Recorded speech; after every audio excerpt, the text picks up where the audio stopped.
Spacer एक ऐसा device है जिसको अस्थमा के इनहेलर्स के साथ अक्सर यूज़ किया जाता है।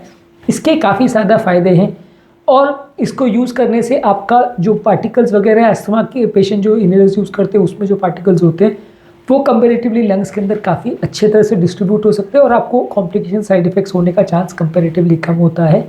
आज हम डिस्कस करेंगे स्पेसर को यूज़ करने का प्रॉपर टेक्निक क्या है, क्या क्या चीज़ों का ध्यान रखने की आवश्यकता है, ऑब्वियसली स्पेसर्स के क्या फ़ायदे हैं, इस पर ऑलरेडी हमने एक सेपरेट वीडियो किया है। टॉपिक पर जाने से पहले जो लोग हमारे चैनल पर नए हैं उन्हें रिक्वेस्ट करूँगा कि चैनल को सब्सक्राइब करें, वीडियोस को लाइक करें, शेयर करें, फॉलो करें, कमेंट करें, पूरा देखें।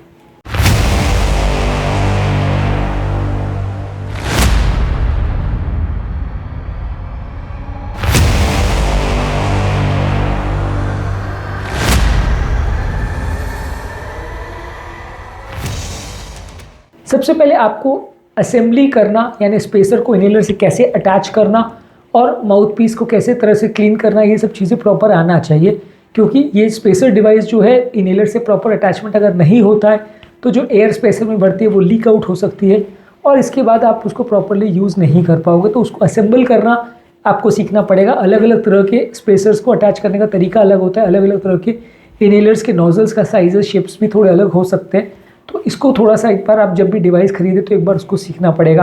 ऑब्वियसली इसको अटैच करने में कोई बहुत बड़ा तरीका नहीं है, सिंपल डायरेक्टली इसको अटैच ही करना होता है, कोई बहुत मुश्किल चीज़ें नहीं है, लेकिन एटलीस्ट एक बेसिक जानकारी उसके बारे में आपको होने की आवश्यकता है।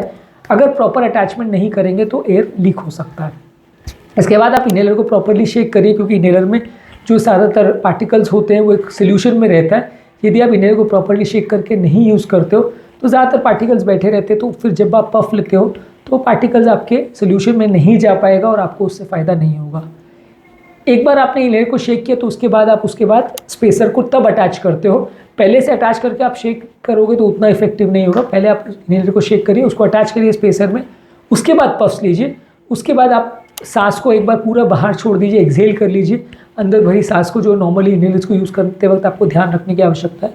पूरी सांस बाहर निकाल लीजिए, इनहेलर वाला जो एरिया है उसको प्रॉपर मुंह में अटैच करिए और फिर इनहेलर का पफ जो है वो रिलीज़ करिए, यानी उसका बटन को प्रेस करिए तो उसमें इनहेलर में हवा भरेगी। उसके बाद उसको आपको अंदर इनहेल करना है, धीरे से उसको अंदर सांस को अंदर खींचना है और उसके बाद लगभग 10 सेकंड तक सांस को रोकना है। जितना ज़्यादा देर तक आप सांस को रोक सकोगे उतना अच्छा है, एटलीस्ट 20 से 30 सेकंड तक आप रोक सको तो ज़्यादा अच्छा है। बहुत ज़्यादा लंबा सांस रोकने की कोशिश कभी कभी नुकसानदायक हो सकती है, क्योंकि बहुत लंबा आप सांस अगर खींचोगे और रोकोगे तो कभी कभी उसके बाद खांसी आ सकती है। तो वो उसकी वजह से क्या है, थोड़ा बहुत पार्टिकल जो अंदर गए थे वो फोर्सफुली बाहर निकल जाएंगे। तो इसलिए एटलीस्ट 10 सेकंड आपको सांस रोकने की कोशिश करनी है।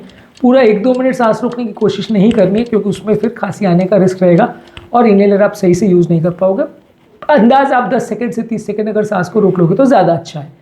इसके दौरान आपको ये ध्यान रखना है कि जब इनहेलर डिवाइस आप मुँह में लगाओ तो लिप्स प्रॉपरली सील होनी चाहिए, वहाँ पर गैप नहीं रहना चाहिए, नहीं तो उसके पार्टिकल्स निकल जाएंगे। जब आप ब्रेथ को होल्ड करते हो उसके बाद जब आप रिलीज़ करते हो तो आप स्पेसर के अंदर ही ब्रीथ कर सकते हो। स्पेसर में फैसिलिटी रहती है कि आप कंटिन्यूसली उसको 2-4 बार ब्रीथ कर सको। सिंपल इनहेलर में तो क्या रहता है कि आप एक बार उसको पफ लिया और सांस बाहर छोड़ते समय आप इनहेलर को निकाल देते हो तो थोड़े बहुत पार्टिकल बाहर चले जाते हैं। स्पेसर में ये होता है कि उस मशीन में या उस एयर कॉलम के अंदर आप कंटिन्यूसली 4-5 बार सांस ले सकते हो, तो थोड़े थोड़े पार्टिकल्स अंदर जाते रहते हैं। और यदि आपको रिपीट करना है और आपको दूसरा पफ लेने की ज़रूरत है, यानी एक पफ नहीं 2 या 3 पफ्स लेने की ज़रूरत है, तो आप 30 से 60 सेकंड वेट करके फिर दूसरा पफ लीजिए।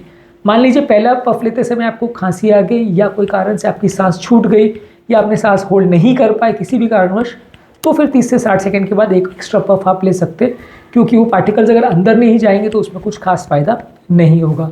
और इस हिसाब से अगर आप चाहो तो अपना इनहेलर का यूजेज अगर 3 घंटे, 6 घंटे, 12 घंटे, जितने घंटे के बाद भी आपको करना है, हर बार आपको इनहेलर के साथ वो स्पेसर डिवाइस को लगाना है और फिर ब्रीथ करना है। यूज़ करने के बाद आप स्पेसर को जो ऑप्टिमल जो क्लीनिंग मेथड्स है, चाहे उसको सलाइन के साथ या उसको क्लेंजर के साथ या उसको स्टेरिलियम जैसे कोई सोल्यूशन जो एंटीसेप्टिक सोल्यूशंस आते हैं उसके साथ उसको प्रॉपरली क्लीन करिए और प्रॉपरली स्टोर भी करिए, क्योंकि ये स्पेसर डिवाइसेस जो है अगर आप कहीं पे भी उनको पटक देते हो तो उसमें कीटाणुओं के बैठने का थोड़ा चांस ज़्यादा होता है और उसके इन्फेक्टेड हो जाने का चांस ज़्यादा होता है, जो कि अगली बार आपको नुकसान करेगा।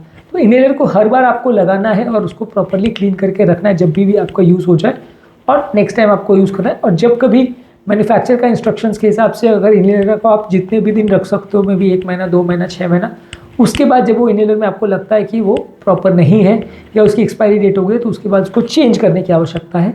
एक इनहेलर उसके साथ एक स्पेसर को आप लाइफ टाइम यूज़ कर सकोगे ऐसा नहीं है।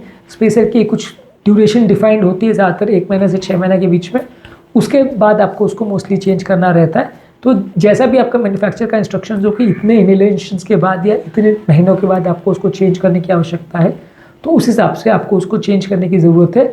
और वही सेम टेक्निक आपको दूसरे इनहेलर के साथ या दूसरे स्पेसर के साथ फॉलो करनी है। तो बेसिकली स्पेसर डिवाइस को जो है कुछ इंपॉर्टेंट बातें जानने की ज़रूरत है उससे रिलेटेड, बाकी ज़्यादातर तो उसको यूज़ करना लगभग सिंपल इनहेलर को जैसे यूज़ करते हैं टेक्निक वैसी ही है। डिफरेंस बस यही है कि इनहेलर को यूज़ करने के पहले आपको पहले उसको शेक करना है, उसके बाद स्पेसर को लगाना है और फिर उसमें से सांस लेनी है, तो वो एयर का डिस्ट्रीब्यूशन ज़्यादा अच्छा होगा, ज़्यादा बेटर होगा, और बाद में आपको डिवाइस और इनहेलर को डिटैच करना है। तो आज के टॉपिक में हमने बेसिकली स्पेसर डिवाइस को कैसे यूज़ करना है उसकी टेक्निक पर बात करी। ज़्यादा इसमें कुछ कॉम्प्लिकेटेड नहीं है, सिंपल ही है। इसको यदि आप यूज़ कर सकें और करना चाहें तो ये रेगुलर इनहेलर की जो इफेक्ट है या एफिकेसी है उसको बढ़ा देता है और आपको इन्फेक्शन और प्रॉब्लम्स होने का चांस कुछ हद तक ये कम कर देता है। इनहेलर के साइड इफेक्ट्स होने का चांस कुछ हद तक कम कर देता है। इसलिए ज़्यादातर लोग जो बार बार अस्थमा के इलनेस को यूज़ करते हैं उनको स्पेसर डिवाइस यूज़ करना चाहिए, रिकमेंडेड है।